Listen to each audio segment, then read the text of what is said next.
It's about time these came in.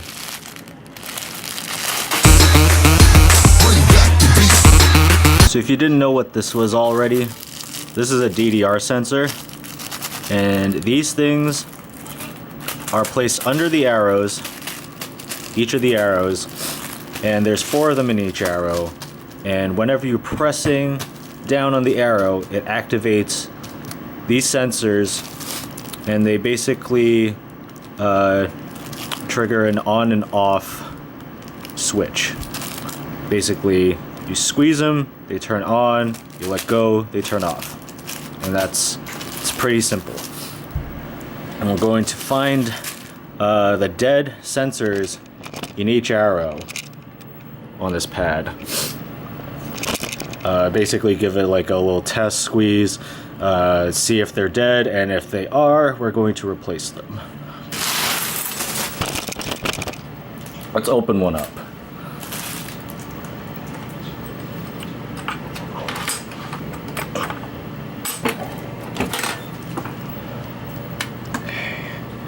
So, if we press down on a sensor here, it's gonna light up.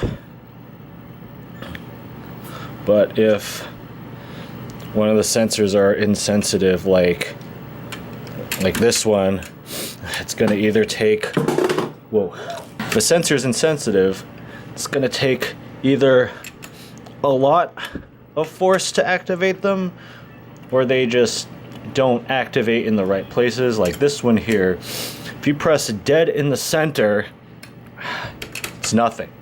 But if you press on the sides, really hard on the sides up here, then it'll activate. This one, could call this a bad sensor. Let's get this thing out of here. So I squeeze this, doesn't light up. We want it to activate on the center, because since it doesn't, this one needs to be replaced. I usually want to take a screwdriver, kind of just like wedge this thing in here, right between the connectors. There we go. Unplugged. So take any one of these. Let's use this one.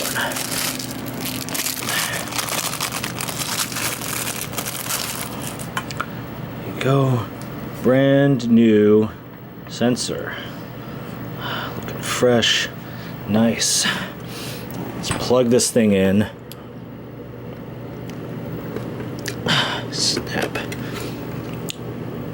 Snap that in. Let's test out. A little squeeze here. Yeah. Want to make sure this thing activates everywhere. Yep.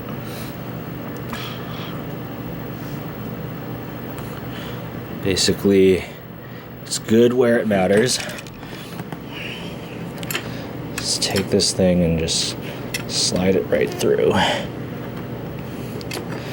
Usually I don't recommend doing it like this, but I don't want to have to take the L brackets off every time I do this. So I'm just going to slip it in.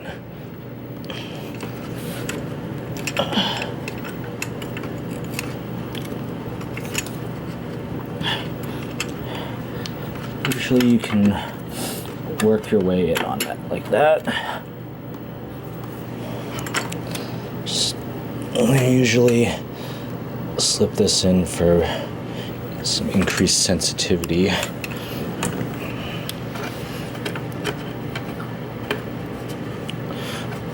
Make sure you tuck the wire here away, so that when you're stepping on the arrow, it doesn't crush it to death. Stuff that down there. Cool. Alright, that's good. This one, sensors up here don't really matter too much, since you're rarely ever going to step all the way up there. But this one here seems alright. This one It's not too bad either. Let's put this back. Ooh, that's super sensitive, huh?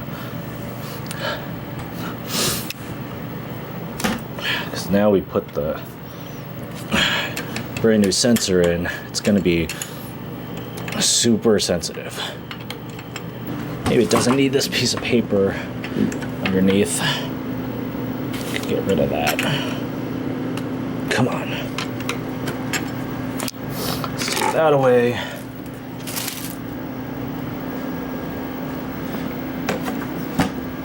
There we go. I think that's better.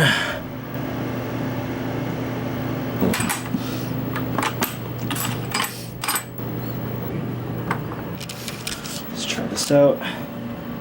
Give it a light touch.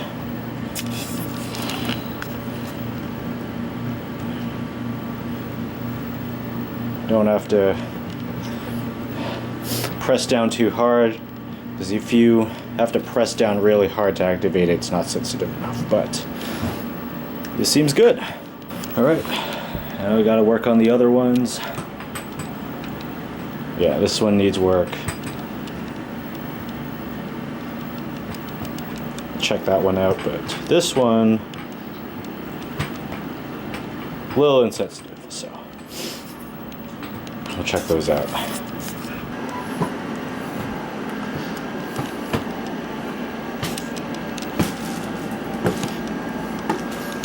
Even while being fairly conservative with replacing the sensors, I managed to use all but one sensor. So I have one spare left in case any of these die. This is the dead sensor graveyard. Bye-bye. And with that, both pads should be done. Notice that just a slight but firm touch can activate the sensors. I don't have to put 1,000,000 pounds of force on them anymore.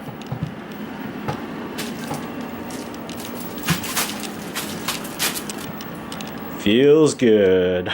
Alright, let's take it for a test drive.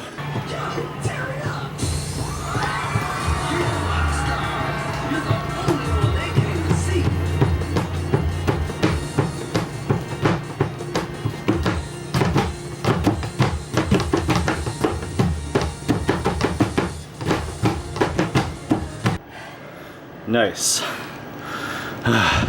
Seems like it's working good.